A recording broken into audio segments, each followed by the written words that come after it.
चलिए, good evening दोस्तों। आज का ये हमारा क्लास नंबर 4 है, जिसमें हम पढ़ने वाले हैं फलन के बारे में। देखिए, फलन जिसे हम फंक्शंस कहते हैं। तो फंक्शन क्या होता है, सबसे पहले ये समझते हैं कि फंक्शन जो है वो बनता कैसे है ना। इससे पहले हमने संबंध के बारे में देखा है, तो सेम संबंध जैसे ही बनता है उसी प्रकार फलन भी उसका, जैसे संबंध छोटा रूप है तो फलन उसका क्या है, बड़ा रूप है ना। तो यहाँ पर क्या है, यदि दो चर एक्स वाई, यानी कि यहाँ पर कोई दो चर होंगे एक्स और वाई, इस प्रकार हो कि एक्स के प्रत्येक मान के लिए, यानी कि जैसे जैसे हम एक समीकरण दिया हुआ है ये वाई और एफ एक्स है ना, तो एक्स के प्रत्येक मान के लिए वाई का क्या होना चाहिए, निश्चित मान होना चाहिए। यानी कि एक्स के सभी मान के लिए वाई में उसका कोई ना कोई अवयव होना चाहिए है ना, या फिर प्राप्त होगा, यानी कि कोई ना कोई मान जो है वह प्राप्त होगा। तब हम y को x का फलन कहते हैं। यानी कि जो y है वो x का फलन कहलाएगा। कब? जब हमारे x में हम जो भी वैल्यू रखते हैं, जैसे कि हम 1 रखेंगे तो क्या मिलेगा, x बराबर जब हम 1 रखेंगे तो y का वैल्यू क्या मिलेगा, f1 मिलेगा। इसी प्रकार x बराबर जब हम 2 रखेंगे तो y की वैल्यू क्या मिलेगा, f2 मिलेगा। यानी कि मैं कहूं कि दो ऐसे समुच्चय हैं जिसका हमें क्या बनाना है, फलन बनाना है।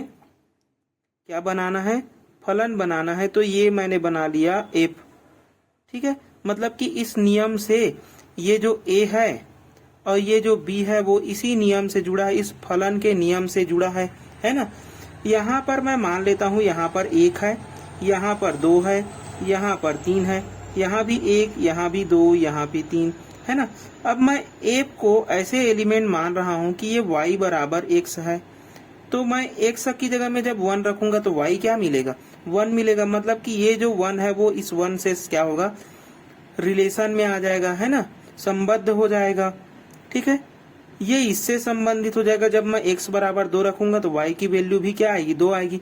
तो इस प्रकार से क्या होने चाहिए, जो x है, x कहाँ पर, a के एलिमेंट, ठीक है, y कहाँ पर, b के एलिमेंट। यानी कि x के प्रत्येक अवयव, यानी कि यहाँ के सभी एलिमेंट जो है वह b के किसी न किसी एलिमेंट के साथ में क्या होने चाहिए, इस प्रकार से संबंध बनाए होने चाहिए, ठीक है।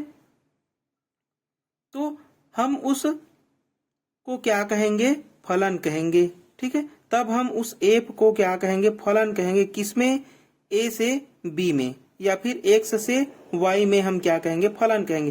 यानी कि y जो है वह फलन है किसका, fx का, ठीक है। चलिए, अब हम आगे देखते हैं इसी में प्रतिचित्रण यानी कि फलन। देखिए, प्रतिचित्रण को ही क्या कहा जाता है, फलन कहा जाता है। यानी कि मैपिंग। हमने अभी क्या किया है, हमने एक को एक के साथ में मैप किए हैं, यानी कि एक का प्रतिबिंब एक मिला। अब प्रतिबिंब कहने का मतलब है कि x के एलिमेंट को जब हम रख रहे हैं, x के एलिमेंट को जब यहाँ हम रख रहे हैं तो y के भी एक एलिमेंट मिला। तो इस प्रकार से दोनों में क्या बन गया, एक रिलेशन बन गया, प्रतिबिंब बन गया। यानी कि एक का एक प्रतिबिंब बना, 2 का भी 2 से प्रतिबिंब बन गया, 3 का भी 3 से प्रतिबिंब बन गया है ना। तो ये जो प्रतिबिंब बनना है ना, तो इस जो पूरी प्रक्रिया है उसी को हम क्या कहते हैं, मैपिंग कहते हैं, प्रतिचित्रण कहते हैं। उसी को हम दूसरे नाम से हम उसको क्या कहते हैं, फलन कहते हैं, ठीक है। तो जो मैपिंग है वो कोई और नहीं है, वही क्या है, हमारा फंक्शन होता है। तो देखिए, यदि समुच्चय A का प्रत्येक अवयव किसी नियम द्वारा, यानी कि यहाँ पर किस नियम से जुड़ा है, F नियम से जुड़ा है ना। तो किसी नियम अथवा निर्देश द्वारा समुच्चय B के किसी विशिष्ट, है ना, तो जरूरी नहीं है कि एक का एक के साथ में ही हो, एक का 2 के साथ में हो सकता है ना, 2 का भी 2 के साथ में हो सकता है, 3 का भी 2 के साथ में हो सकता है। यानी कि यहाँ के सभी एलिमेंट, यहाँ के कोई ना कोई एलिमेंट के साथ में क्या होने चाहिए, संबंध बनाने चाहिए। तभी हम उसको क्या कहेंगे, फलन कहेंगे, प्रतिचित्रण कहेंगे। और उसी को हम y बराबर क्या, fx डिनोट करते हैं। तो हम क्या कह रहे हैं, देखो, सबसे पहला, यदि एक समुच्चय है A, एक समुच्चय है B, दोनों में हमें एक फलन परिभाषित करना है f, है ना।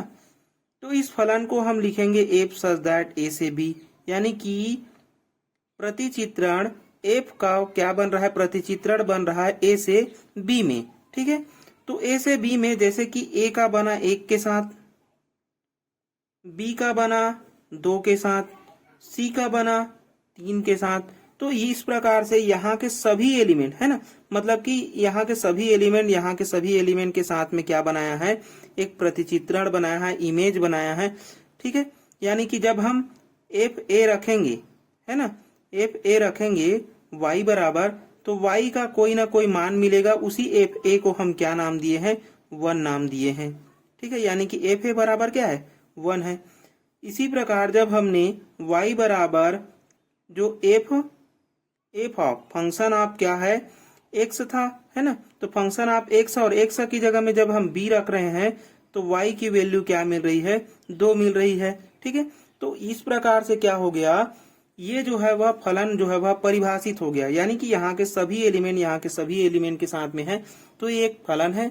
अब ऐसे ही यदि यहाँ पर एक और मैं एग्जाम्पल ले लूं जिसमें मैं कहूं कि यहाँ के सभी एलिमेंट ए बी सी, यहाँ के जो एलिमेंट है 1 2 3, ए जो है वह इसके साथ है, बी जो है वह भी इसके साथ है, और सी जो है वह भी 2 के साथ में है। यानी कि यहाँ पर जो फंक्शन बना है ए से बी में वो किसी एक के साथ बन गया, लेकिन हमें इस इधर को नहीं देखना है ना, हमें इधर को देखना है कि यहाँ के सभी एलिमेंट बी के सभी एलिमेंट के साथ में जुड़े होने चाहिए, बने होने चाहिए। यानी कि जब हम y बराबर जो फंक्शन मिलता है एफ एक्स, हम x की जगह में जब हम क्या रखते हैं, a रखते हैं, तो हमें क्या मिलता है, 2 मिलता है। जब हम y बराबर एफ एक्स में b रखते हैं तो हमें क्या मिलता है, 2 मिलता है। y बराबर जब हम x की जगह में c रखते हैं तब भी हमें क्या मिल रहा है, 2 मिल रहा है। तो ये एक प्रकार का क्या है, अचर फलन है, यानी कि ये फलन किस रूप में परिभाषित होगा, एफ एक्स बराबर क्या होगा, ये 2 होगा है ना, तभी ऐसा मिलेगा, क्योंकि x के कोई भी मान रखो, इधर तो कोई x है नहीं तो 2 ही मिलेगा है ना, x बराबर 1 रखेंगे तब भी 2 है, x बराबर 2 रखेंगे तब भी 2 है, x बराबर 3 रख, यानी कि एफ एक्स क्या है, 2 है, अचर है। ठीक है, तो इसको भी हम क्या कहेंगे, फलन कहेंगे। अब यहीं पर एक ऐसा फलन आ जाए जो क्या होगा, यहाँ पर तो ए बी सी है, यहाँ पर 1 2 3 है, अब ये ऐसा है और ये ऐसा है। ठीक है, और ये फंक्शन बना लिया है एफ ए से बी में। ठीक है, तो हम इसको फलन नहीं कहेंगे, ये क्या है, ये फंक्शन नहीं है हमारा, ये फंक्शन नहीं हो सकता।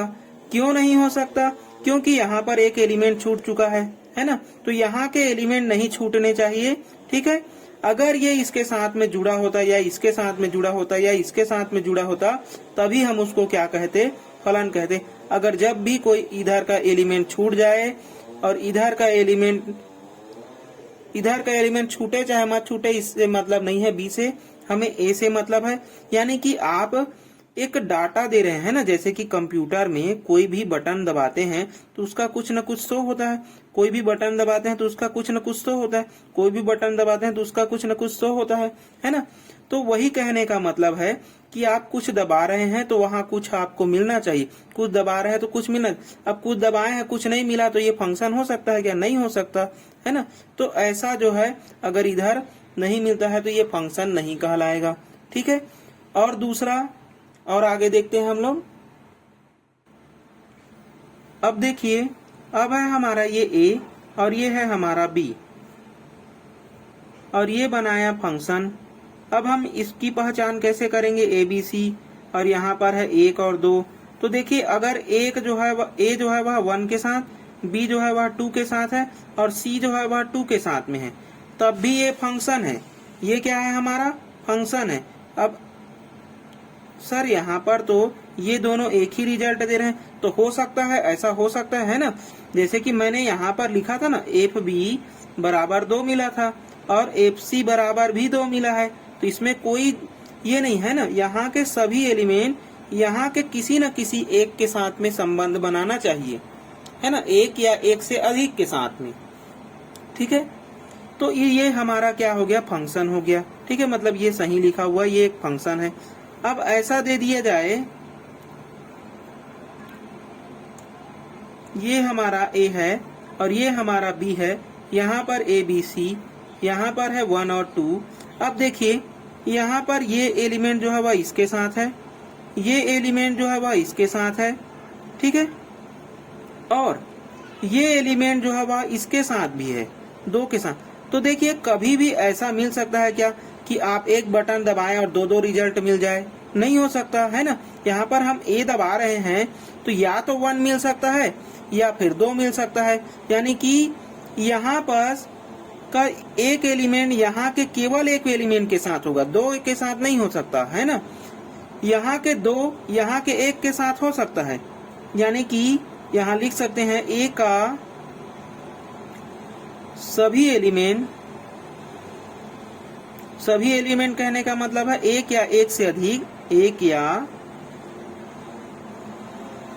एक से अधिक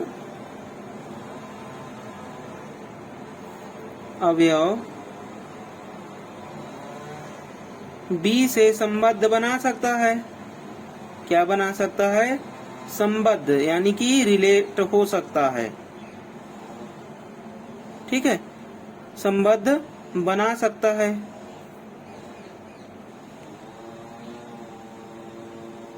लेकिन बी का जो एक एलिमेंट है वो यहाँ के केवल एक से जुड़ सकता है, दो से कभी नहीं जुड़ सकता है ना। लेकिन बी का एक एलिमेंट यानी कि एक अवयव ए के एक एलिमेंट से ही जुड़ सकता है,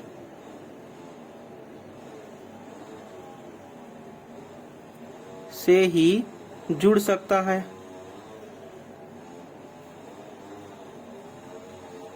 ठीक है। यानी कि बी का एक एलिमेंट है वो इधर के दो एलिमेंट से नहीं जुड़ सकता, केवल एक एलिमेंट से जुड़ सकता है, तभी हम उसको फंक्शन कहेंगे। तो अभी देखिए ए जो है वह दोनों से जुड़ सकता है, लेकिन जो बी के एक एलिमेंट है वो इधर के दो एलिमेंट के साथ में नहीं जुड़ सकता है ना, क्योंकि हम एक डाटा देंगे तो उसका एक ही रिजल्ट आएगा, उसका दो रिजल्ट नहीं आ सकता है ना। तो दो रिजल्ट नहीं आ सकता, मतलब कि ये हमारा क्या है? फंक्शन नहीं है, फलन नहीं है, ठीक है। चलिए, इसी से संबंधित आपके बुक में बहुत सारे उदाहरण बताए गए हैं, है ना। जो चित्र है उसका बहुत सारा उदाहरण बताया गया है, उसको आप स्वयं निकाल सकते हैं, ठीक है, और समझ भी सकते हैं। तो चलिए, ये था हमारा, देखिए बुक के आप जितने भी है उसको एक बार चित्र को देखेंगे, उसमें से छांटेंगे कि कौन जो है वह सही है और कौन नहीं है। तो चलिए हम बुक से है ना एक एक करके उठाते जाते हैं। तो देखिए सबसे पहला जो उदाहरण है वो क्या था हमारा, इसमें दिया हुआ है a बराबर 3, 5, 8, 9 और b बराबर दिया हुआ है। ये समझ में आया, मतलब समझ जाओ कि इस प्रश्नावली के सारे क्वेश्चन बन जाएंगे, है ना। जब तक आपको फंक्शन बनाना नहीं आएगा, आप कोई भी प्रश्न को बना तो सकते हैं लेकिन लंबे समय के लिए याद नहीं कर सकते। तो याद नहीं करना है, रटना नहीं है, हमें समझना है ना। तो ये फंक्शन बनाया है किस प्रकार से, तो ए के एलिमेंट है 3, 5, 8 और 9 और बी के एलिमेंट है ए बी सी डी। तो देखिए यहाँ पर 3 जो है वह बी के साथ जुड़ा है, 5 जो है वह किसके साथ जुड़ा है? ए के साथ जुड़ा है, 8 जो है वह डी के साथ जुड़ा है और 9 जो है वह सी के साथ जुड़ा है। तो देखिए यहाँ के एक एलिमेंट यहाँ के एक एलिमेंट से जुड़ा है, यहाँ के एक एलिमेंट यहाँ के एक एलिमेंट, यहाँ के एक एलिमेंट यहाँ के एक एलिमेंट से और यहाँ के एक एलिमेंट यहाँ से। मतलब कि यह एक क्या है? फंक्शन है, एक फलन है, ठीक है। इसका ये प्रांत कहलाता है, ये हमने पहले भी देखा था। ये क्या कहलाएगा हमारा? तो ये अब सह प्रांत कहलाएगा। क्या कहलाएगा? सह प्रांत कहलाएगा। तो सर रेंज कौन कहलाएगा? यानी कि सह प्रांत क्या है? बी के एलिमेंट, बी के सभी एलिमेंट, ठीक है, बी के सभी एलिमेंट। और ए के प्रांत क्या है? तो ए के सभी एलिमेंट, ए के सभी एलिमेंट, ठीक है। अब रेंज क्या है जिसे हम परिसर या क्या कहते हैं, परिसर। तो देखिए परिसर क्या होता है, तो परिसर वह होता है यानी कि यहां से ए से बी में संबंध जुड़े होने चाहिए।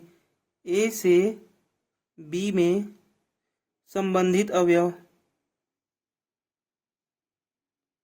संबंधित अवयव, और किसको लेना है, तो बी को लेना है। ठीक है, बी को ही लेना है। बी का ही एलिमेंट क्या कहलाता है, तो देखिए बी के सभी एलिमेंट जो है वह एक एलिमेंट से जुड़ा हुआ है। तो परिसर कौन मिला, ए मिला। परिसर कौन मिला, बी मिला। परिसर सी भी और परिसर डी भी, यानी कि ये सभी जो है वह ए से जुड़े हुए हैं। तो ये सभी क्या कहलाएंगे, उसके परिसर कहलाएंगे। ठीक है, चलिए अगला देखते हैं आगे। चलिए अगला उदाहरण है, देखिए अगला जो सीधा मैं चित्र से ले लेता हूं, ये हो गया मेरा ए और ये हो गया मेरा बी। ठीक है, दोनों में हमें फंक्शन दिया हुआ है कि ये सच में फंक्शन है या नहीं। यहाँ पर 6 4 7 9 और यहाँ पर दिया है 5 8 1। 4 जो है वह किससे जुड़ा हुआ है, 5 से जुड़ा हुआ है, और 6 भी 5 से जुड़ा हुआ है। 7 जो है वह 8 से जुड़ा है, और 9 जो है वह 1 से जुड़ा है। तो ये हमारा फंक्शन तो है। ये क्या है, एफ जो है वह फलन है। क्यों फलन है, क्योंकि यहाँ के सभी एलिमेंट यहाँ के सभी एलिमेंट से जुड़ा है। यहाँ का एक एलिमेंट यहाँ के 2 एलिमेंट से जुड़ा है, तो वो तो हो सकता है, क्योंकि हम F4 रखेंगे तो 5 मिल सकता है, F6 रखेंगे तो 5 मिल सकता है ना। लेकिन यहाँ के हम जब F4 रखेंगे तो 5 और 8 रिजल्ट नहीं देना चाहिए, है ना। तो ये तो फंक्शन है। ठीक है, अब फंक्शन है तो इसका रेंज भी होगा। रेंज को हम कहते हैं परिसर। परिसर क्या है हमारा, ये है 5 8 और 1। प्रांत क्या है हमारा, तो प्रांत है हमारा ये 4 6 7 और 9। और हमारा सह प्रांत क्या है, सह प्रांत, तो सह प्रांत भी बी के एलिमेंट होते हैं। तो 5 8 और 1, ये क्या हो गया, हमारा सह प्रांत हो गया। ठीक है, चलिए तो इस प्रकार से अब बाकी जो प्रश्न है उसको आप स्वयं बनाएंगे। ठीक है, और उसमें जांचेंगे कि कौन फंक्शन है या नहीं है। ठीक है, बाकी तो हम एग्जाम्पल और प्रश्न से हम करेंगे ही। इसके एग्जाम्पल मैं बताऊंगा, है ना, क्योंकि यहाँ के जो एग्जाम्पल है वो एग्जाम में भी आते हैं, और एग्जाम्पल को समझ कर ही हम प्रश्नावली के प्रश्न को भी और आसानी से बना सकते हैं। ठीक है, तो जितने भी इम्पोर्टेंट एग्जाम्पल होंगे उसी को मैं बता दूंगा। चलिए अब हम क्या समझेंगे, अब हम समझेंगे प्रांत, सह प्रांत और परिसर के बारे में। ठीक है, तो देखिए हमने कोई भी 2 समुच्चय लिया, एक ए लिया है और एक बी लिया है। ठीक है, तो हम इसको हम क्या कहते हैं, डोमेन कहते हैं। डोमेन वह एलिमेंट होता है जो किसी फंक्शन को दिया जाता है ना। तो डोमेन को ही हम क्या कहते हैं, हिंदी में प्रांत कहते हैं। इसको कोडोमेन कहते हैं, कोडोमेन। ठीक है, ये हो गया हमारा सह प्रांत। अब सह प्रांत क्या है, तो डोमेन के द्वारा, है ना, चित्र में दिखाया जाने वाला वो सभी एलिमेंट जो हो सकता है, और ज्यादा भी हो सकता है, कम भी हो सकता है ना। यानी कि बी के जो सभी एलिमेंट है वो क्या कहलाएंगे, सह प्रांत कहलाएंगे। तो यहाँ पर देखो, यहाँ पर मैंने ले लिया ए बी सी, यहाँ पर मैंने ले लिया 1 2 3। अब ये इससे जुड़ा, ये इससे जुड़ा, और ये इससे जुड़ा। तो यहाँ पर देखो प्रांत क्या हो सकते हैं, तो प्रांत को मैंने कहा ए के एलिमेंट, तो ए के एलिमेंट क्या क्या है, ए बी सी। सह प्रांत मैंने क्या कहा, तो बी के एलिमेंट, तो 1 2 3। और हमारा एक आता है परिसर, एक आता है हमारा परिसर जिसे हम रेंज कहते हैं। तो रेंज वह होता है जो किसी अवयव के साथ में, यानी कि ए बी के अवयव के साथ में जुड़े होंगे, उसी को हम बी के एलिमेंट को ही क्या कहेंगे, रेंज कहेंगे। तो रेंज हमारा क्या होगा 1 होगा, क्योंकि जब हम ए से चलना प्रारंभ किए तो हमें 1 मिला एक दूरी, और बी से जब चलना प्रारंभ किए तो 2 मिला एक दूरी, सी से जब चलना प्रारंभ किए तब भी 2 मिला, लेकिन सी से 3 नहीं मिला है। तो सी से 3 नहीं मिला है मतलब ये हमारे लिए रेंज नहीं हो सकता, क्योंकि हम 3 पर पहुंचे ही नहीं है, है ना, और जिस पर हम पहुंचे ही नहीं है वो हमारा रेंज नहीं हो सकता। ठीक है, चलिए अब देखिए फलन का प्रांत क्या होता है। ए के सभी अवयव, ए के सभी अवयव को ही हम क्या कहते हैं, प्रांत कहते हैं। फलन का सप्रांत क्या होता है, तो बी के सभी अवयव,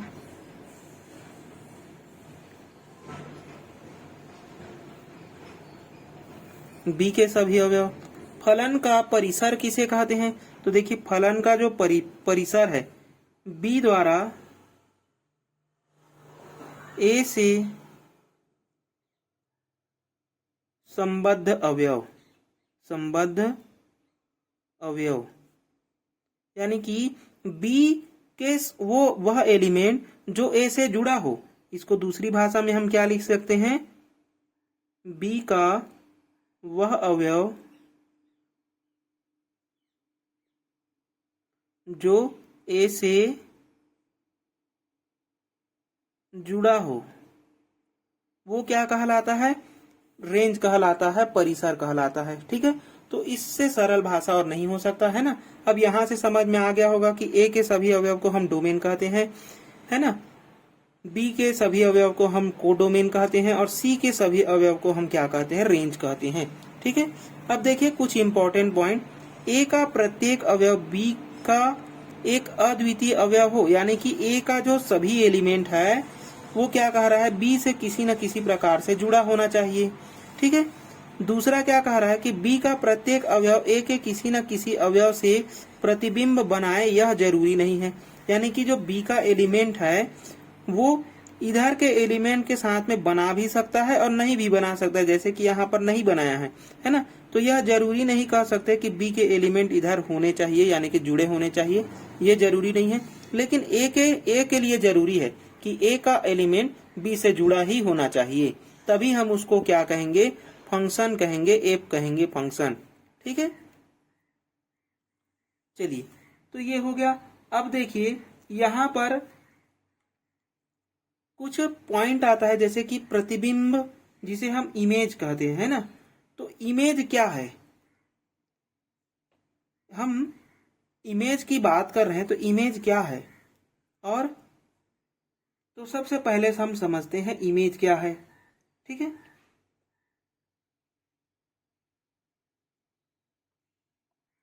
तो देखिए सबसे पहले ए का जो एक फंक्शन से हो करके बी में एक वैल्यू दिखा रहा है एक, है ना, यानी कि ए को जब हमने आईने के सामने रखा तो आईने में क्या बताया, एक बताया, तो ए का प्रतिबिंब क्या बना, एक बना।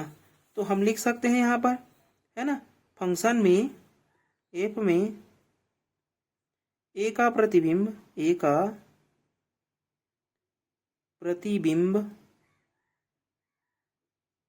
क्या है, एक है, और एफ ए बराबर हमें क्या मिला, 1 मिला। इसी प्रकार बी का जो प्रतिबिंब है वो क्या मिलेगा, तो देखो 20 को जब हम रखे आईने के सामने तो हमें क्या दिखाया, 2 दिखाया, यानी कि बी का जो प्रतिबिंब है, बी का जो प्रतिबिंब है वो क्या मिला, हमें 2 मिला। यानी कि जब हमने एफ बी रखा तो हमें क्या प्राप्त हुआ, 2 प्राप्त हुआ, तो बी का प्रतिबिंब क्या मिला, 2 मिला। इसी प्रकार जो सी का प्रतिबिंब है, सी का जो प्रतिबिंब वो क्या मिल रहा है, देखो जब हमने आईने के सामने में सी रखा तो सी का प्रतिबिंब फंक्शन से होते हुए चल करके हमें क्या दिखाया, पुनः 2 दिखाया, यानी कि सी का जो प्रतिबिंब है वो क्या मिला, 2 मिला। ठीक है, तो इस प्रकार से हमने प्रतिबिंब भी समझ लिया कि प्रतिबिंब क्या है, कि हम जब डोमेन में ऐसे अवयव रखते हैं तो उसका कोडोमेन में कोई ना कोई अवयव मिल रहा है, तो वह अवयव क्या कहलाता है, उस डोमेन का, है ना, कोडोमेन में प्रतिबिंब कहलाता है। यानी कि प्रांत का इस सह प्रांत में ये इमेज बन रहा है ना। ये इमेजेस है किसका, ए का इमेज 1, बी का इमेज 2, सी का इमेज भी क्या है 2 है। ठीक है,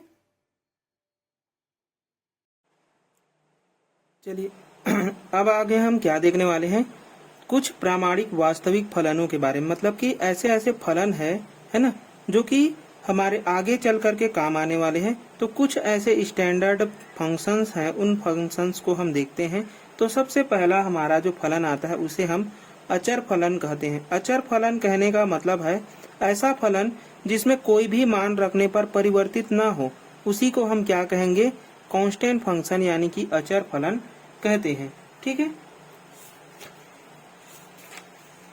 देखिए अचर फलन होता क्या है। तो यदि के एक निश्चित वास्तविक संख्या है जो x के प्रत्येक मान के लिए वही रहता है, यानी कि हम y बराबर f(x) लेते हैं, यानी कि जो f(x) है वो कितने के बराबर है, k के बराबर है। तो यहाँ पर हम कह रहे हैं कि a के एलिमेंट तो x है। अब x में कोई भी नंबर रख सकते हैं हम लोग, लेकिन जो b समुच्चय है इसमें एक ऐसा फलन है जो कि कांस्टेंट है, अचर है। ठीक है, तब हम इसको क्या कहेंगे, अचर फलन कहेंगे। यानी कि यहाँ पर हम x की वैल्यू क्या क्या रख सकते हैं, तो x की वैल्यू हम कुछ भी रख सकते हैं ना, रियल नंबर रख सकते हैं। तो x को तो हम कुछ भी रख सकते हैं, r रख सकते हैं। r क्या होता है, हमारा वास्तविक संख्या है ना। और वास्तविक संख्या आप लोग जानते हो जिसमें परिमेय और अपरिमेय संख्याएं आता है। ठीक है, वास्तविक संख्या है, वास्तविक संख्याओं का समुच्चय है। ठीक है, तो वास्तविक संख्या हम माइनस में रखें, -1, -2, -1/2, माइनस है ना, प्लस कुछ भी रख सकते हैं, माइनस प्लस कुछ भी रखें। तो जो f(x) बनेगा वो हमेशा क्या होगा, k होगा। यानी कि कहने का मतलब क्या है कि मान लो कि ये बिंदु जो है वह x बराबर 1, x बराबर जब हम 1 रखते हैं तो f बराबर k प्राप्त होता है। यानी कि y बराबर क्या प्राप्त होता है, k प्राप्त होता है y1 पर। y2 जब हम रखते हैं तब भी k प्राप्त होता है, क्योंकि यहाँ पर x की कोई भी वैल्यू नहीं दी गई है तो k ही रहेगा, है ना, चाहे इधर कुछ भी रख लो। y बराबर यदि हम -1 रखते हैं तब भी k मिलेगा। यानी कि x बराबर 1 रखने पर भी ये मान जो है वह k ही है, y का मान। x बराबर 2 रखने पर और 3 रखने पर भी ये मान जो है वह k है। यानी कि एक ऐसा फलन मिल रहा है जो कि कांस्टेंट है, चाहे उसके मान को हम कुछ भी रखें, माइनस रखें, प्लस रखें, उससे कोई फर्क नहीं पड़ रहा है। तो ऐसे फलन को हम क्या कहेंगे, अचर फलन कहेंगे। अब इसका भी कोई डोमेन होगा। तो देखिए डोमेन क्या कहलाता है, a के एलिमेंट है ना। तो डोमेन क्या होगा, हमारा जो डोमेन है वो हमारा होगा r, क्योंकि हम इसमें क्या रख रहे हैं, वास्तविक संख्या रख रहे हैं, है ना। x के कोई भी मान कैसे होने चाहिए, वास्तविक संख्या होने चाहिए। तो इसमें हम क्या रख रहे हैं, वास्तविक संख्या रख रहे हैं, r रख रहे हैं। तो डोमेन हो जाएगा हमारा r। जबकि रेंज क्या है इसका, तो इसका जो रेंज है वो हमें k मिला है, क्योंकि हम x बराबर जब 1 रखते हैं तब भी k प्राप्त होता है, 2 रखते हैं तब भी k प्राप्त होता है, 3 रख रहे हैं तब भी, माइनस रख रहे हैं तब भी। तो k जो है वह रेंज है। ठीक है, तो ये हो गया हमारा k रेंज में, और ये हो गया वास्तविक संख्या जो है वह हमारा क्या बन जाएगा, डोमेन बन जाएगा। ठीक है, तो अचर फलन याद रखेंगे, ऐसे फलन जिसमें x के कोई भी वैल्यू रखो रियल नंबर में तो वो हमेशा ही क्या होता है, स्थिर रहता है, कांस्टेंट रहता है। ठीक है, तो ऐसे फलनों को हम क्या कहते हैं, अचर फलन कहते हैं। ठीक है, चलिए अगला आता है हमारा तत्समक फलन। देखिए तत्समक फलन यानी कि आइडेंटिटी फंक्शन। आइडेंटिटी मतलब देखिए आइडेंटिटी का यानी कि देखिए आइडेंटिटी कहने का मतलब है खुद के जैसा दिखना। ठीक है, तो खुद के जैसा कब दिखेगा, जब y बराबर f(x) जो है वो y जो है वह x के बराबर होगा, है ना। तत्समक फलन का ग्राफ मूल बिंदु से होकर गुजरने वाली एक सरल रेखा है जो कि x अक्ष के साथ 45 अंश का कोण बनाती, अर्थात जिसकी प्रवणता 1 है, यानी कि जो ढाल है वो 1 है।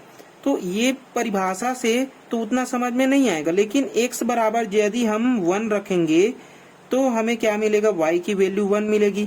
x बराबर 1 पर y की वैल्यू 1 हो गई, x बराबर 2 पर y की वैल्यू क्या हो जाएगी, 2 हो जाएगी, x बराबर 2 पर y की वैल्यू क्या होगी 2 होगी।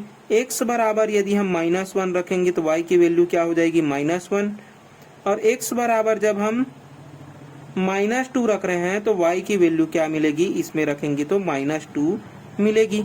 यानी कि ये कैसा फलन बन रहा है, कैसा ग्राफ बन रहा है, तो देखो ये x अक्ष हो गया, ये मेरा y अक्ष हो गया, ये हो गया मेरा 1, ये हो गया 2, ये हो गया 3, इसी प्रकार इधर भी 1, इधर भी 2, इधर भी 3 होगा, 1 2 3, इधर -1 -2 -3 -1 -2 और -3। अब देखिए x बराबर जब हमने 1 रखा है तो y की वैल्यू क्या आई 1 आई, यानी कि यहाँ पर मिला।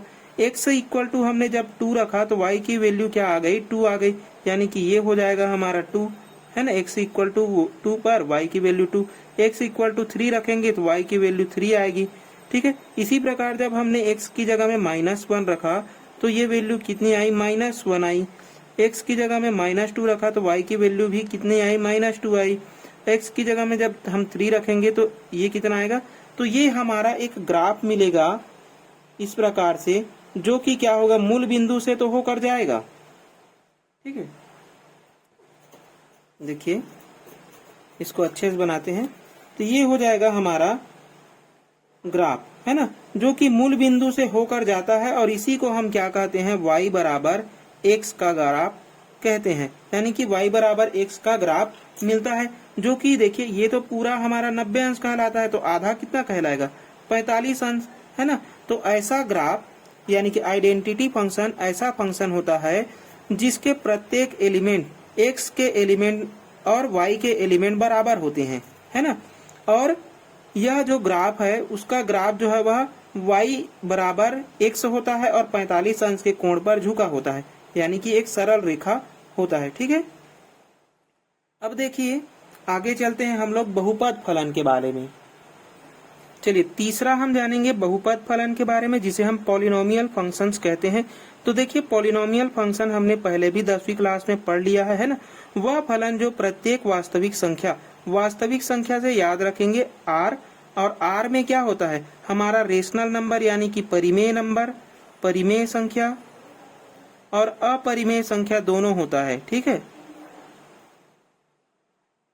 अपरिमेय संख्या दोनों होता है, उसी को हम क्या कहते हैं वास्तविक संख्या कहते हैं, r से डिनोट करते हैं इसको। तो वह फलन जो प्रत्येक वास्तविक संख्या के संगत बहुपद px को डिनोट करता है, और px बराबर हम जानते हैं a0xn a1 x की घात n-1 प्लस a2 x की घात n-2 प्लस an x की घात में 1, और an x की घात में 0 होता तो 1 हो जाएगा, है ना। जहाँ an हमारा वैल्यू मिला है वो 0 के बराबर नहीं होगा, है ना। अगर ये 0 हो जाएगा तो बहुपद के एक अंक जो है अचर फलन अगर कम हो जाएगा तो वो बहुपद नहीं कहलाएगा, है ना। तो देखिए यहाँ पर जो n के मान होते हैं, है ना, जितने भी आप n देख रहे हैं वो n निगेटिव में नहीं आना चाहिए। ठीक है, 0 तो आ सकता है लेकिन निगेटिव नहीं आना चाहिए। ठीक है, तभी हम उसको क्या कहेंगे बहुपद फलन कहेंगे। अब बहुपद फलन हमने बहुत सारा देखा है ना, जैसे कि द्विघात समीकरण हमने हल किया है। कैसे हल किया है, तो ax² bx प्लस c इसी रूप में हो सकता है, या फिर px बराबर ऐसा फलन, है ना, जो कि इस प्रकार से मिल जाए 2x² 3x प्लस 4, है ना, बराबर 0। तो ये क्या है होता है हमारा बहुपद होता है। ठीक है, तो ये हो गया हमारा बहुपद। चलिए आगे हम देखते हैं परिमेय फलन। तो देखिए परिमेय फलन क्या है, रेशनल फंक्शन। देखिए रेशनल फंक्शन हम किसे कहेंगे, ऐसा फलन जिसे हम p/q के रूप में लिखते हैं और q जो है वह 0 के बराबर नहीं होता है। तो सर इसमें हमें परिमेय फलन जानने की क्या जरूरत है, तो देखिए परिमेय फलन हमें जानने की जो जरूरत है वो क्यों पड़ती है, यहाँ से हमें प्रांत और परिसर देखने हैं। क्या देखने हैं, प्रांत और परिसर देखने हैं। तो देखिए यहाँ पर जो बहुपद फलन होता है हमारा, है ना, बहुपद फलन का हमें क्या ज्ञात करना है, प्रांत। तो प्रांत हम क्या रख सकते हैं, x की जगह में, x की जगह में हमें स्वतंत्र है ना, क्या रख सकते हैं, वास्तविक संख्या रख सकते हैं। तो इसका जो प्रांत होगा वो क्या मिलेगा, r मिलेगा, और इसका जो परिसर होगा वो भी कुछ न कुछ मिलेगा, है ना। तो कुछ भी मिल सकता है, तो परिसर जो है वो भी क्या मिल सकता है, हमें r मिल सकता है। यानी कि इसका प्रांत और परिसर दोनों कितना होता है, एक वास्तविक संख्या होता है। ठीक है, इसी प्रकार परिमेय संख्या में देखिए x की वैल्यू है ना, जैसे कि मैं एक एग्जांपल ले लूं, f(x) बराबर 3x स्क्वायर 4x प्लस 5 बटे x square minus 5x plus 6। ठीक है, ये वैल्यू दी गई है। अब ये जो है परिभाषित फलन है।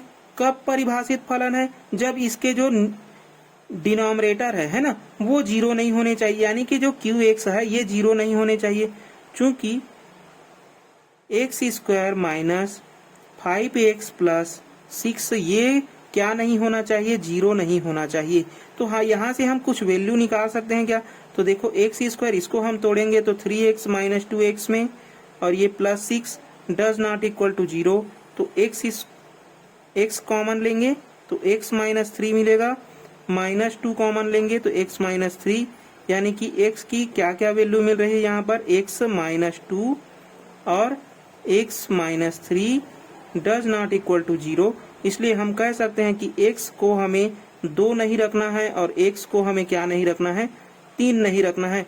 यानी कि वास्तविक संख्या जो r है, r में वो सभी नंबर आ जाते हैं जो प्लस माइनस के रूप में है। उसमें हमें क्या क्या नहीं रखना है, तो 2 और 3 को नहीं रखना है। तो देखिए r में से तो इसका हमें प्रांत क्या मिलेगा, देखिए r हम कहाँ रखते हैं, r हम प्रांत में रखते हैं, तब जाकर के हमें कोडोमेन में क्या मिलता है, उसका रेंज मिलता है। तो r हम यहीं रखेंगे x की वैल्यू को। तो r में हम क्या क्या नहीं रख सकते, तो x बराबर 2 नहीं रख सकते और x बराबर 3 नहीं रख सकते, है ना। तो x बराबर 2 और 3 नहीं रख सकते, तो प्रांत हमें क्या मिलेगा, तो प्रांत हमें r में से इन दोनों को घटा देंगे, किसको, 2 और 3 को, तो ये हमारा क्या कहलाएगा, प्रांत कहलाएगा। ठीक है, इस बहुपद फलन का।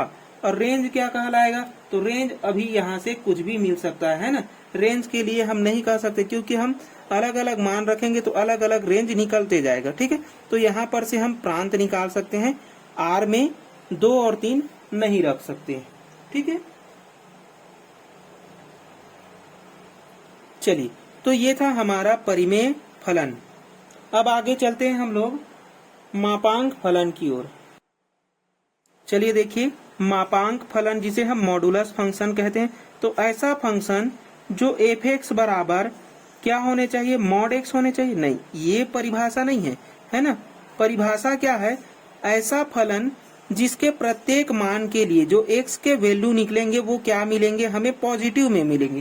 कैसे मिलेंगे, पॉजिटिव में मिलेंगे, तभी हम उसको क्या कहेंगे, मापांक फलन कहेंगे। यानी कि इसकी जो रेंज होगी वो कैसे मिलेगी, पॉजिटिव मिलेगी। क्या मिलेगी, पॉजिटिव रेंज मिलेगी, पॉजिटिव परिसर मिलेगी। तो इसका परिसर कैसा होगा, तो परिसर जो है वह इसका धनात्मक होगा, क्योंकि ये जो मॉड है वो हमें बताता है कि इसके जो भी वैल्यू मिलते हैं वो कैसे मिलते हैं, प्लस के रूप में मिलते हैं, पॉजिटिव मिलते हैं, निगेटिव नहीं मिलते हैं ना। तभी हम उसको क्या कहेंगे, मापांक फलन कहेंगे। अब देखिए, मापांक फलन जो मॉड x है वो कैसे होगा, तो यहाँ पर x जो है, x कब मिलेगा, जब हम x की वैल्यू ग्रेटर देन या फिर इक्वल टू 0 के रखेंगे। यानी कि या तो 0 रख सकते हैं या फिर 0 से अधिक रखेंगे, तभी ये धनात्मक होगा। और माइनस x कब मिलेगा, जब हम x की वैल्यू माइनस रखेंगे, है ना, यानी कि 0 से छोटे वैल्यू रखेंगे, माइनस की ओर जाएंगे, तो x की वैल्यू क्या मिलेगी, निगेटिव मिलेगी। ठीक है, तब हम इस फलन को, यानी कि ये जो मॉड है इसमें 2 चीज छिपी हुई होती है। एक तो 0 से अधिक जब हम रखेंगे, 0 या 0 से अधिक रखेंगे तो प्लस के रूप में प्राप्त होगा, और 0 से जब हम छोटे रूप में रखते जाएंगे, माइनस की ओर जाएंगे, तो माइनस x प्राप्त होगा। तो इसी फलन को हम क्या कहते हैं, मापांक फलन कहते हैं। क्या कहते हैं हम लोग, मापांक फलन कहते हैं, मॉडुलस फंक्शन कहते हैं। अब देखिए, इसकी जो रेंज होगी, तो रेंज में हम क्या रख सकते हैं, देखो रेंज हम रेंज नहीं, डोमेन में क्या रख सकते हैं, इसका जो डोमेन होगा यानी कि x होगा, x में हम क्या क्या रख सकते हैं, स्वतंत्र है हम, है ना, रियल नंबर रख सकते हैं, आर रख सकते हैं। तो इसका प्रांत क्या मिलेगा, हमें आर मिलेगा। ठीक है, इसका रेंज क्या मिलेगा, तो इसके रेंज के लिए हम नहीं कह सकते, है ना, इसके रेंज के लिए हम नहीं कह सकते कि वो आर भी मिल सकता है या फिर कुछ भी मिल सकता है। तो देखिए हम चलते हैं कि इसके रेंज कैसे फाइंड होंगे। तो सबसे पहले ये देखिए कि हम जब 0 रख रहे हैं तो x इसको हम मान लेते हैं y। ठीक, ये हो गया मेरा x, ये हो गया मेरा y, ये 1, ये 2, ये 3। ठीक है, इसको -1, -2, -3, इधर भी ले लेते हैं 1, 2 और 3। अब देखिए जब मैं x की वैल्यू 0 रखूंगा तो 0 मिलेगा, क्योंकि यहाँ पर आएगा, है ना, तो 0 मिलेगा। x की वैल्यू मैंने क्या रखा, जब 0 रखा तो मुझे 0 मिला। x की वैल्यू जब मैं 1 रखूंगा तो y बराबर क्या मिलेगा, 1 मिलेगा, यानी कि यहाँ पास आ जाएगा। x की वैल्यू जब मैं 2 रखूंगा तो y की वैल्यू क्या आ जाएगी, 2 आ जाएगी। x की वैल्यू जब मैं 3 रखूंगा तो y की वैल्यू क्या आ जाएगी, 3 आ जाएगी। ठीक है, तो इस प्रकार से ये मिला। अब मैं माइनस रखते जाऊंगा, x की वैल्यू -1 रखूंगा तो x की वैल्यू यहाँ पर माइनस जब आप रखोगे तो माइनस और -1 जब रखोगे तो क्या होगा, +1 मिलेगा, है ना। और वही कहता है कि जो मॉडुलस है वो क्या मिलता है, प्लस के रूप में मिलता है, पॉजिटिव मिलता है, कभी भी निगेटिव नहीं मिलता, है ना। तो x की वैल्यू जब हम निगेटिव रख रहे हैं, -1 रख रहे हैं, तो पहले से माइनस होने के कारण क्या हो जाता है, ये प्लस हो जाता है। तो x की वैल्यू -1 पर क्या मिली हमें, +1। x की वैल्यू जब हम -2 रखेंगे तो क्या मिलेगा, माइनस माइनस का +2 मिलेगा, है ना, तो ये हो गया +2। x की वैल्यू जब हम 3 रखेंगे, -3, तो माइनस माइनस का प्लस होकर के +3 मिलेगा। x की वैल्यू 3 पर क्या मिला, हमें +3 मिला। तो जो मॉडुलस फंक्शन है वो किस प्रकार से ग्राफ में रहता है, तो उसका ग्राफ जो है वह इस प्रकार का बनता है। ठीक है, परीक्षा के दृष्टि से सबसे इम्पोर्टेंट है। ठीक है, मॉडुलस फंक्शन। तो देखिए यहाँ पर जो रेंज है, रेंज क्या क्या बना, 1 बना है, 2 बना है, 3 बना है, और कैसा बना है, पॉजिटिव बन रहा है ना। यानी कि जब हमने x बराबर 1 रखा तो 1 मिला, x बराबर 2 रखा तो 2 मिला। यानी कि देखिए क्या मिल रहा है, जब हम -1, -2, -3 और 1, +1, +2, +3, है ना, ये रख रहे हैं, तो जो हमारा f है वो क्या मिल रहा है, जब -1 हमने रखा तो +1 मिला y में, है ना, तो ये हो गया +1। जब हमने 1 रखा, तो जब हमने -2 रखा f की जगह में तो 2 मिला हमें, y की वैल्यू क्या मिली, 2 मिली। x बराबर जब हमने -3 रखा तो ये कितना मिला, 3 मिला। प्लस में रखे तो +1 मिला, है ना, यानी कि ये तो -2 मिला, ये -3 का 3 मिला, +1 का भी 1 मिला है, और +2 का भी 2 मिला है। ठीक है, और +3 का भी क्या मिला है, हमें 3 मिला है। तो इस प्रकार से ये हो गया हमारा डोमेन, जिसमें हम कुछ भी रख सकते हैं r की जगह में, माइनस और प्लस के रूप में। तो जो हमारा कोडोमेन होगा उसमें जो रेंज होगा वो कैसा मिल रहा है, पॉजिटिव रियल नंबर। r तो मिल रहा है ना, 1, 2, 3, 4 मिलेगा, लेकिन यहाँ पर कोई भी निगेटिव नंबर नहीं मिलेगा। तो इसका जो परिसर होगा वो क्या मिलेगा, r प्लस में मिलेगा। कैसा मिलेगा, r प्लस में। रियल नंबर तो होगा, लेकिन कैसा रियल नंबर होगा, पॉजिटिव रियल नंबर मिलेगा। ठीक है, धनात्मक वास्तविक संख्या मिलेगा। कैसा मिलेगा, धनात्मक वास्तविक संख्या।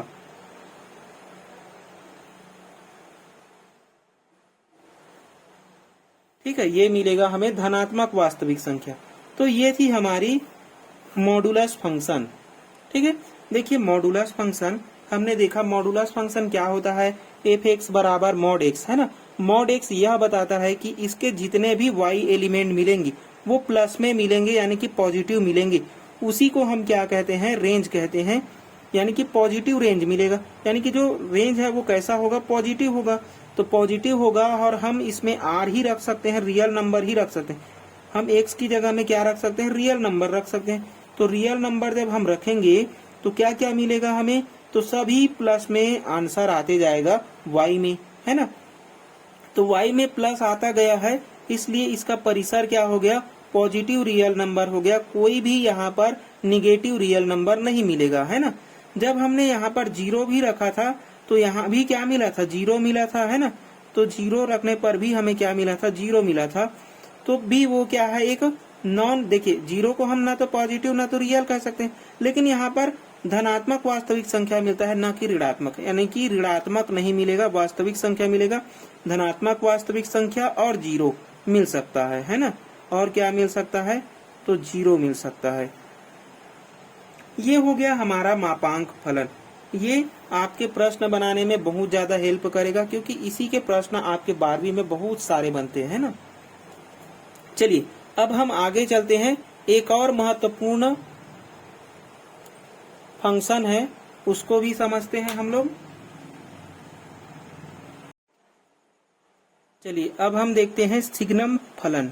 देखिए सिग्नम फलन क्या है। फलन एक इस प्रकार परिभाषित है कि सिग्नम फंक्शन, देखिए हम किसको कहेंगे, यदि एफ एक्स जो है वह इस प्रकार से परिभाषित है, मॉड एक्स बटे एक्स, यदि एक्स की कोई ना कोई वैल्यू हो, यानी कि एक्स 0 नहीं होना चाहिए, उसके माइनस वैल्यू हो सकती है या फिर प्लस वैल्यू हो सकती है ना, तब हम इसको क्या कहेंगे, मॉड एक्स बटे एक्स। और 0 कब प्राप्त होगा, जब हम x की वैल्यू ही 0 रख देंगे। अगर 0 यहाँ रखेंगे, 0 यहाँ रखेंगे तो 0 ही प्राप्त होगा, है ना। तब हम ऐसे फलन को ही क्या कहते हैं, सिग्नम फलन कहते हैं। अब देखिए यदि हम इसको कुछ इस प्रकार से और हल करें तो एफ एक्स जो है वो क्या मिल सकता है हमें।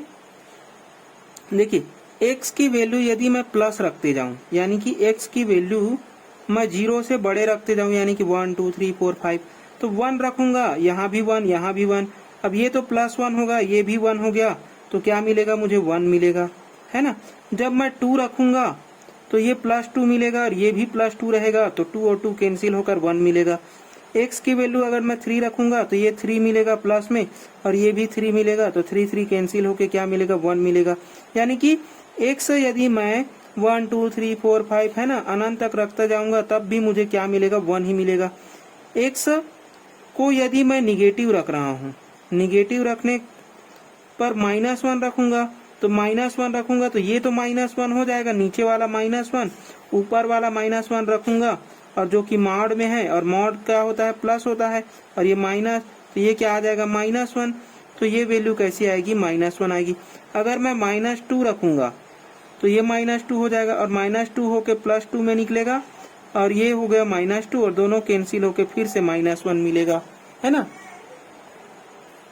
तो इस प्रकार से मुझे क्या मिल जाएगा, सभी मैं जितने भी माइनस वैल्यू रखते जाऊंगा तो वो सभी कट के क्या हो जाएंगे, -1 मिलते जाएंगे। यानी कि x की वैल्यू यदि मैं निगेटिव रखते जा रहा हूँ तो क्या मुझे मिलेगा, -1 मिलेगा।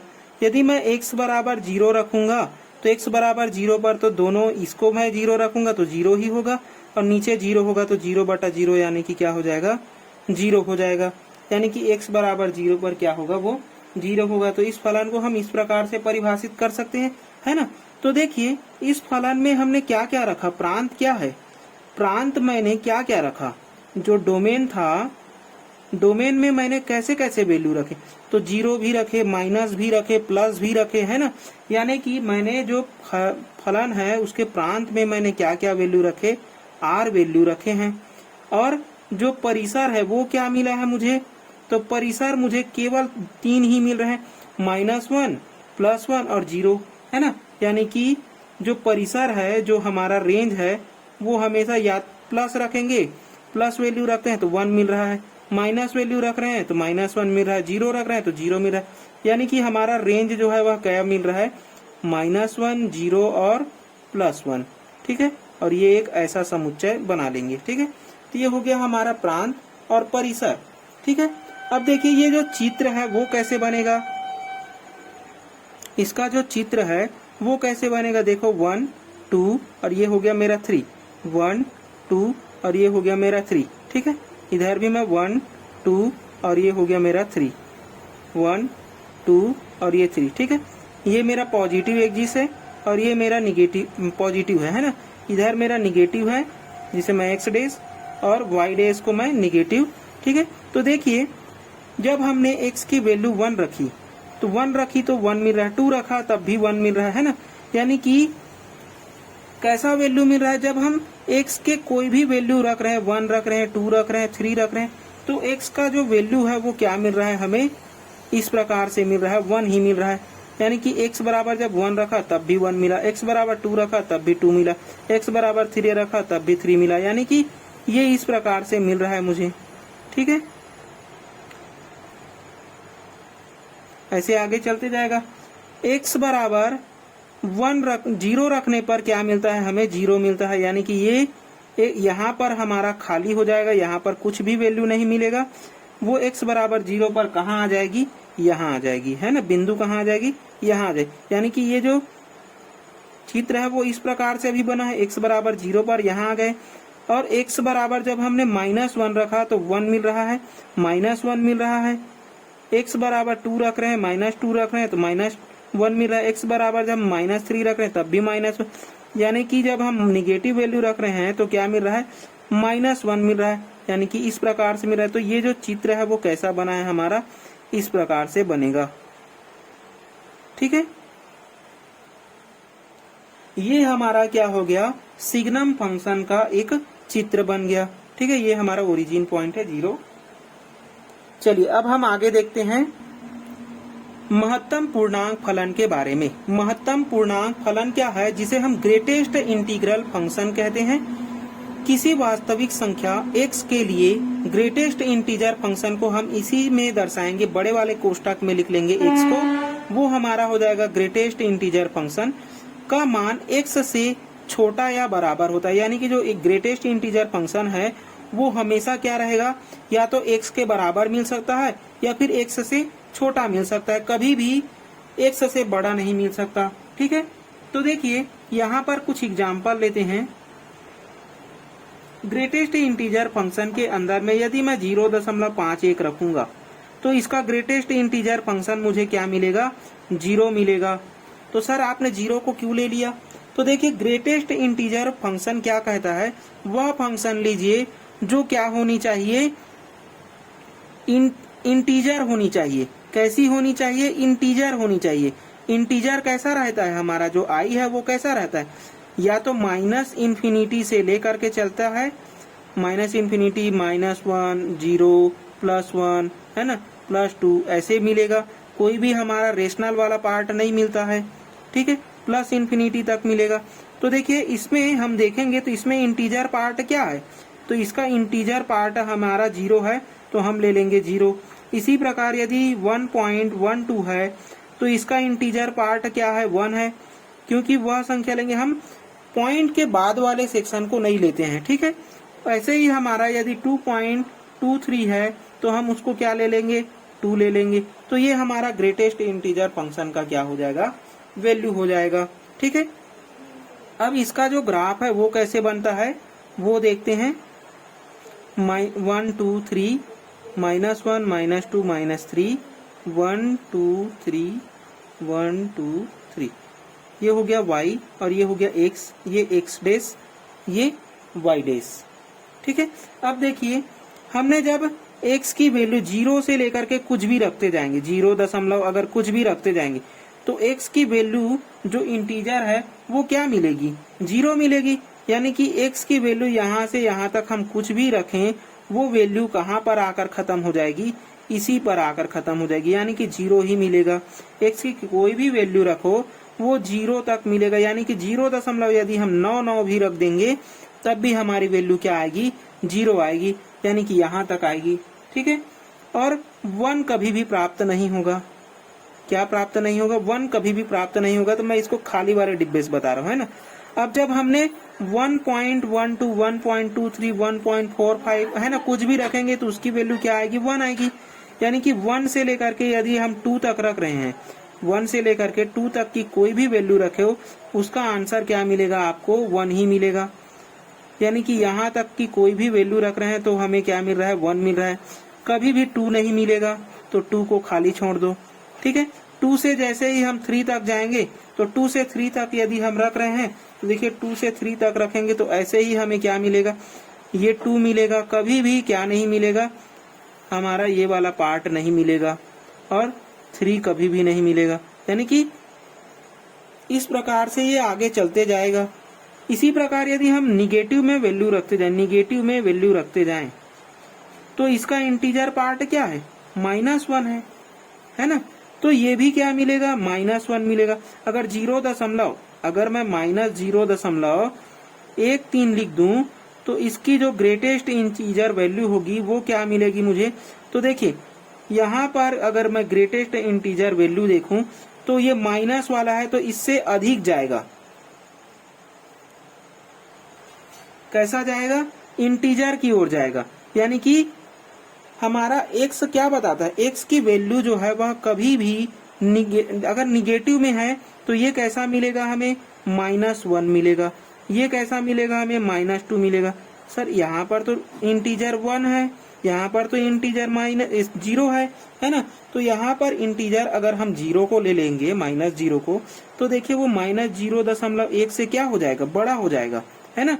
इधर हमारी बड़ी वैल्यू कहलाती है, ये क्या कहलाती है, बड़ी वैल्यू। ये क्या कहलाती है, छोटी वैल्यू। तो हमें छोटी वैल्यू की ओर जाना है। तो जब हम 0.13 की ओर आए तो उसका इंटीजर क्या मिलेगा, इस वाले भाग को मिलेगा, है ना। हमेशा इधर देखेंगे, हमेशा इधर देखेंगे, हमेशा इधर वाला इंटीजर लेंगे। तो हमेशा हम जब इधर वाला इंटीजर लेंगे तो 0 कुछ लिए तो उसका हमें क्या मिलेगा, -1 मिलेगा, है ना। क्या मिलेगा हमें, -1 मिलेगा। तो ये हो गया, कभी भी ये प्राप्त नहीं होगा। इसी प्रकार ये हमें कभी भी प्राप्त नहीं होगा, ये प्राप्त होगा, है ना। ऐसे ही ये भी आगे चलते चला जाएगा। ठीक है, अब ये समझ में आ गया होगा हमें क्या लेना है, हमेशा लेफ्ट वाली वैल्यू, लेफ्ट वाली इंटीजर को ही लेना है जब भी ग्रेटेस्ट इंटीजर फंक्शन आए। ठीक है, और यही क्या कहलाता है, हमारा ग्रेटेस्ट इंटीजर फंक्शन कहलाता है। चलिए, तो इसका जो प्रांत है, हमें क्या चाहिए, प्रांत चाहिए। तो इसका जो प्रांत होगा, तो प्रांत में हम कुछ भी रख सकते हैं। तो कुछ भी रख सकते हैं मतलब कि R का वह समुच्चय रख सकते हैं। और परिसर क्या प्राप्त हो रहा है, देखो, तो परिसर जो है वो क्या प्राप्त हो रहा है, तो परिसर हमेशा पूर्णांक फलन प्राप्त होगा। कैसा फलन प्राप्त होगा, पूर्णांक फलन, यानी कि पूर्णांक संख्या प्राप्त होगा, पूर्णांक संख्या। ठीक है, तो पूर्णांक संख्याओं का क्या हो जाएगा, समुच्चय हो जाएगा हमारा रेंज। ठीक है, तो रेंज हमें ये मिल रहा है, ये मिल रहा है, ये मिल रहा है, ये मिल रहा है, ये मिल रहा है, ये मिल रहा है। कभी भी इधर की वैल्यू नहीं मिलेगी तो इसको हमने गोले पर ले लिया, इधर आएंगे ही नहीं। हम हमेशा पीछे की ओर की जो इंटीजर वैल्यू है उसको लेते जाते हैं। ठीक है, तो ये सबसे इम्पोर्टेंट है। जो सिग्नम फंक्शन पढ़े हैं, महत्तम पूर्णांक फलन पढ़े हैं, ये सबसे इम्पोर्टेंट है दोनों, है ना। दोनों आपका पीछा कभी भी नहीं छोड़ेगी, चाहे आप MSc लेवल तक चले जाएं। ठीक है, तो यहीं से अच्छे से समझ जाइए।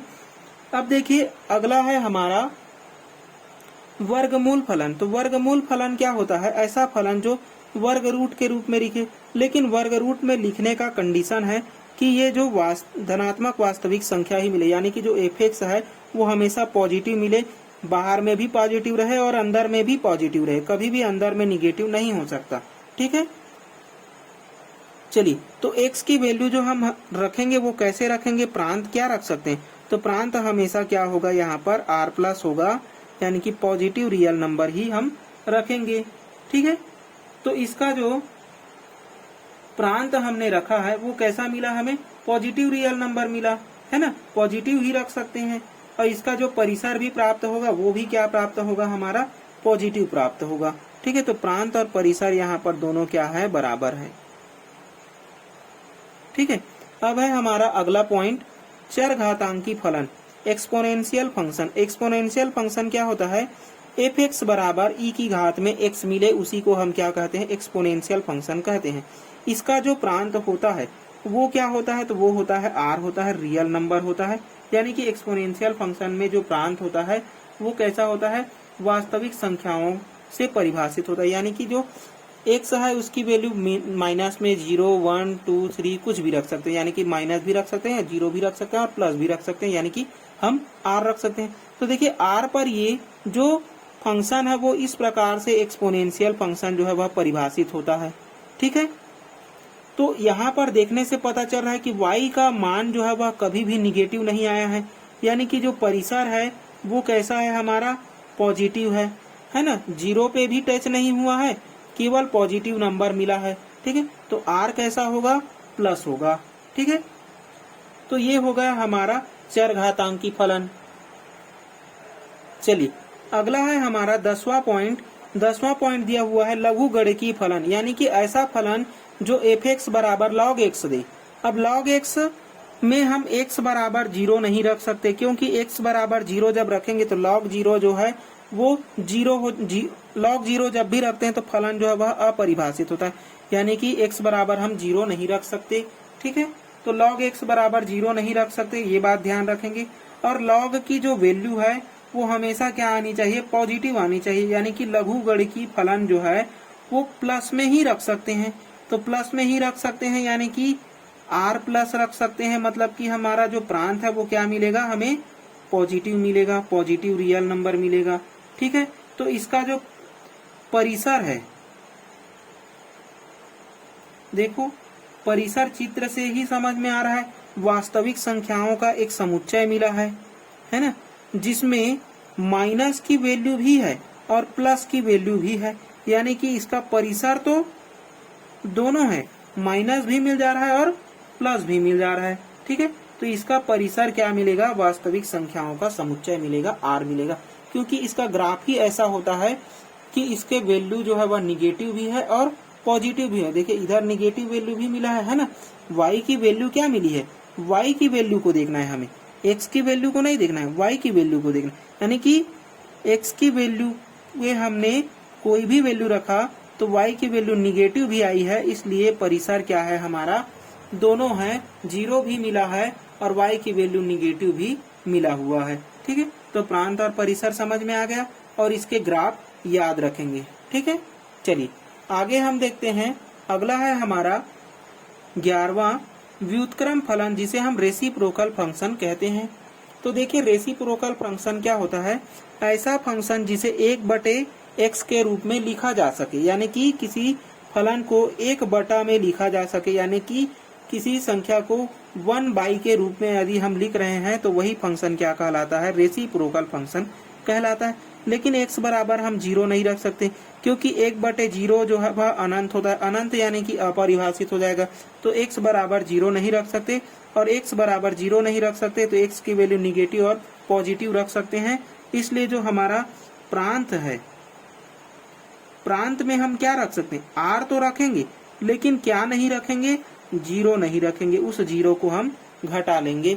तो ये हो गया हमारा प्रांत। परिसर क्या होगा,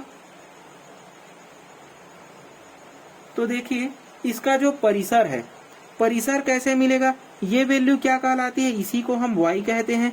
तो इसको जब हम सॉल्व करेंगे तो देखिए y बराबर हमें क्या मिला, 1/x। तो यहाँ से x को इधर ले जाओ, y को नीचे लाओ, तो x बराबर क्या मिलेगा, 1/y। तो y की वैल्यू हम क्या नहीं रख सकते यहाँ से, तो y की वैल्यू हम 0 नहीं रख सकते, क्योंकि x परिभाषित नहीं होगा फिर, है ना। तो y की वैल्यू 0 नहीं रख सकते, बाकी सभी वैल्यू रख सकते हैं। तो इसका परिसर भी क्या होगा, r-0 होगा, ठीक है। यानी कि प्रांत और परिसर यहाँ भी बराबर है, ठीक है। अब है हमारा आवर्ती फलन, जिसे हम पीरियोडिक फंक्शन कहते हैं। अब देखिए पीरियोडिक फंक्शन क्या है, यदि f(x) किसी भी फलन, किसी भी वास्तविक संख्या के लिए परिभाषित है, यानी कि f(x) बराबर कोई वैल्यू मिला है, यानी कि कोई भी वैल्यू मिला है ना, कोई भी मान मिला है, और कुछ समय बाद में, यानी कि x में t समय बाद में फिर से वही मान मिले, यानी कि वही वैल्यू मिले, यानी कि इस वैल्यू को मैं मान लेता हूँ k, और t समय बाद पुनः k मिल रहा है, तो ऐसे फंक्शन को हम क्या कहेंगे, आवर्ती फलन कहेंगे। यानी कि यहाँ पर f(x) और f(x) प्लस t जो है वह क्या होगा, दोनों बराबर होगा, उसी फलन को हम क्या कहते हैं, आवर्ती फलन कहते हैं। जैसे कि हमारा sin x और cos x होता है। sin x का ग्राफ कैसे होता है, इस प्रकार से होता है, यानी कि देखिए एक समय बाद में ये ग्राफ हमें पुनः मिल जा रहा है यहाँ पर, है ना। तो ये क्या हो गया, हमारा आवर्ती फलन हो गया। ऐसा फलन जो एक समय बाद पुनः प्राप्त हो जाए उसी को हम क्या कहते हैं, आवर्ती फलन कहते हैं। ठीक है, चलिए अगला है हमारा समफलन। तो समफलन क्या है, तो देखो समफलन की परिभाषा क्या है, एफ एक्स बराबर एफ माइनस एक्स, यानी कि एक्स की वैल्यू यदि आप प्लस में रखें चाहे माइनस में रखें, दोनों वैल्यू बराबर अगर आ रही है तो ऐसे वैल्यू को हम क्या कहेंगे, समफलन कहेंगे। यानी कि समफलन की परिभाषा क्या है कि एक्स के धनात्मक मान और ऋणात्मक मान रखने पर दोनों वैल्यू क्या आने चाहिए, बराबर आने चाहिए, तभी उसी को हम क्या कहते हैं, समफलन कहते हैं। ठीक है, जैसे कि एफ एक्स बराबर कॉस एक्स होता है ना, कॉस एक्स, एक्स की जगह में यदि हम प्लस में रखेंगे तो एफ एक्स बराबर इतना है, अगर एक्स की जगह में माइनस एक्स रखूंगा तो कॉस माइनस एक्स होगा, और कॉस माइनस थीटा क्या होता है, कॉस थीटा होता है ना, यानी कि कॉस एक्स हो जाएगा, तो कॉस एक्स हो जाएगा, तो कॉस एक्स बराबर, तो मैं दोनों से क्या लिख सकता हूँ, एफ एक्स बराबर एफ माइनस एक्स, है ना।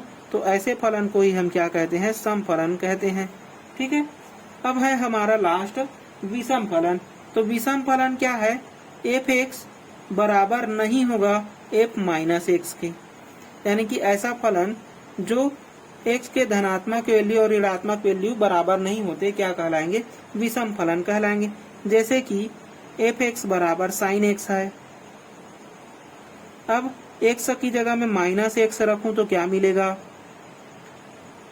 साइन माइनस एक्स मिलेगा, है ना, और साइन माइनस एक्स क्या होता है, माइनस साइन एक्स होता है।